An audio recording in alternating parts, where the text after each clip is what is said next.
À votre avis, la peur du leader, tiens. À l'auteur, souvenez-vous qu'il est dans la loi, les principes. Loi interne, dans sa justice interne. Sa grande peur, en fait, c'est d'être dépendant de vous. Il veut garder le contrôle. C'est dépendant de vous. Par rapport à vous. Et sa grande motivation derrière, effectivement, c'est d'avoir le contrôle. Et il va le prendre, le contrôle. Parce qu'un 8, il n'hésite pas. Un 8, c'est un peu comme le coq au milieu de ses poules. Le 8 a sa loi, et vous allez tout de suite savoir que c'est lui qui est le patron, quoi. Enfin, il a une vraie présence, quoi. On dit qu'en affaires, les 8, hein, je vous fais un peu court, mais c'est pour vous donner un peu quelques traits, il y a 3 questions qui les intéressent, c'est combien ça coûte, combien ça rapporte et dans combien de temps. Hein? Voilà. Le 8 vous fait des phrases courtes. S'il y a un truc à vous dire, vous le savez tout de suite. Oui. Le 8, il applique sa loi et il vous dicte sa loi. Alors après, il y a 2 postures. Soit vous êtes avec lui, soit vous êtes contre lui. Si vous êtes contre lui, ben soit vous êtes ailleurs, il s'en fout, d'accord? Soit il n'y a aucun problème, vous êtes contre lui, au moins il sait où vous en êtes. Le problème, c'est si vous êtes avec lui. Pourquoi? Parce que plus il va descendre dans son insécurité, plus il va avoir l'impression que vous ne respectez pas sa justice, que sa crainte, c'est ça. Et donc, pour reprendre le pouvoir là-dessus, il va vous l'imposer.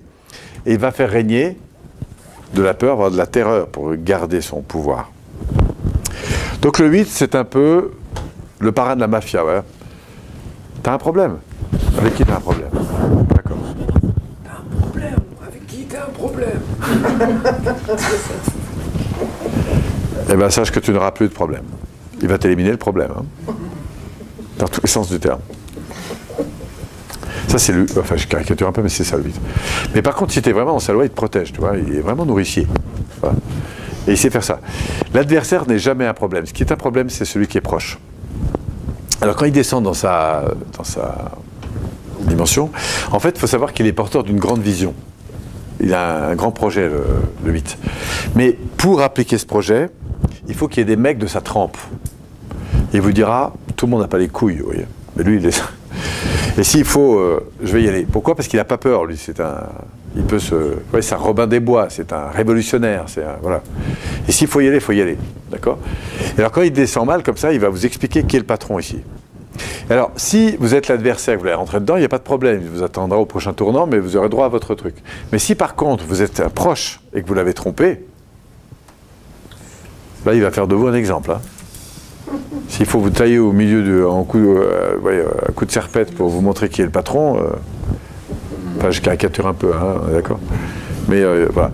Donc ça veut dire que s'il est patron en réunion, c'est lui qui décide, d'accord? Même si c'est son fils à qui il a donné l'entreprise, quand il est là, il dit attends, fiston, là, tu fais quoi là? Qui c'est qui t'a... Ok? C'est moi qui t'ai amené ça, ok? Ben, vous voyez, voilà, parce qu'il a besoin de contrôler. Alors ça, c'est quand il descend. Et au pire, on a le dictateur, hein, c'est-à-dire qu'il dicte non seulement sa loi, mais il dit, mais voilà, il fait ce qu'il faut pour... Mais en fait, derrière ça, il a un grand projet. Parce qu'il croit, lui, que sa manière d'agir, sa loi, est la meilleure. C'est pour ça qu'il peut être hors la loi et vous expliquer que c'est ce qu'il faut faire. Et il vous dira, même 60 ans après, à l'époque, il fallait le faire. Mais ils sont aussi à la fois visionnaires. Oui, oui, ils sont des grands visionnaires.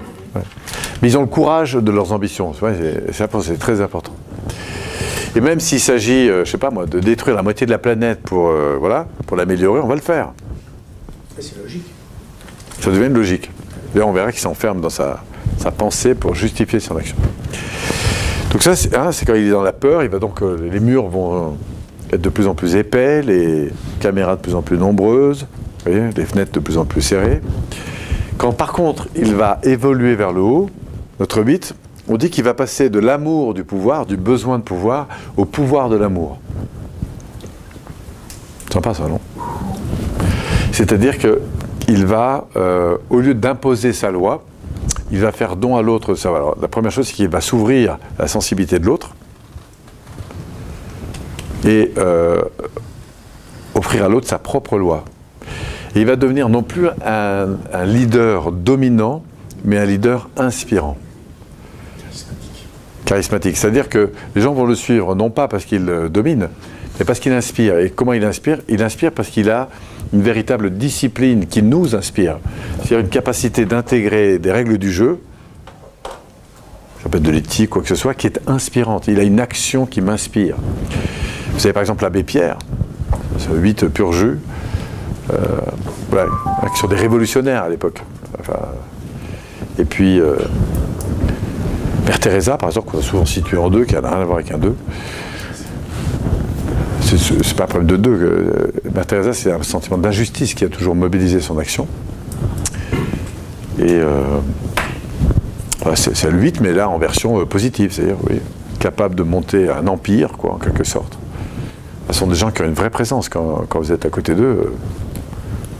Sœur Emmanuel aussi, avec ses baskets, et qui est capable de vous confronter sur qu'est-ce que tu fais toi pour les autres. Voilà.